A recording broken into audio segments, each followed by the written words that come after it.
چینی کمپنی کا ملازمین کو انوکھا بونس، جتنا اٹھا سکتے ہیں اٹھا لیں۔ ناظرین، چائنا کی ایک کمپنی نے اپنے ملازمین کو سالانہ بونس دینے کا انوکھا طریقہ اپنایا۔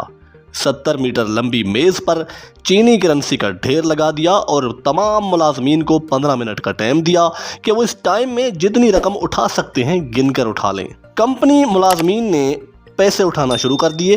چائنا کے صوبے گانگ ڈونگ میں موجود کرین بنانے والی ایک کمپنی نے اپنے ملازمین کو سالانہ بونس دینے کے لیے ایک انوکھی تقریب بنائی۔ اس 70 میٹر لمبی میز پر ایک سرے سے لے کر دوسرے سرے تک چینی کرنسی کے ڈھیر پھیلا دیے اور ملازمین کو ہدایت دی گئی کہ وہ جتنی رقم گن کر اٹھا سکتے ہیں اٹھا لیں۔ کسی کو کوئی حد نہیں دی گئی۔ میڈیا کی رپورٹ کے مطابق 1 کروڑ 10 لاکھ امریکی ڈالرز ٹیبل پر بچھائے گئے تھے، یعنی پاکستانی 3 ارب روپے سے زائد اپنے ملازمین کو بونس دینے کا اعلان کیا گیا۔ اس کمپنی نے بھگدڑ سے بچنے کے لیے اتنی لمبی ٹیبل بنائی تھی اور ملازمین کو گنتی کے ساتھ ترتیب وار نوٹ اٹھانے کے لیے 15 منٹ کا وقت دیا گیا۔ اس رپورٹ میں یہ بھی بتایا گیا کہ ایک ملازم نے تو سب سے زیادہ 1 لاکھ چینی یوان کی رقم اٹھائی، جو کہ پاکستانی تقریباً 36 لاکھ روپے بنتی ہے۔ اور آپ دیکھ سکتے ہیں کہ ملازمین بڑے آرام سے اور صبر و تحمل کے ساتھ نوٹوں کو اٹھا رہے تھے۔ عام طور پر کمپنیاں بونس بینک اکاؤنٹ میں ٹرانسفر کرتی ہیں یا پھر تنخواہ میں اضافہ کر دیا جاتا ہے۔ اس انوکھی تقریب کے بعد لوگوں کی طرف سے مختلف تبصرے بھی ہوئے۔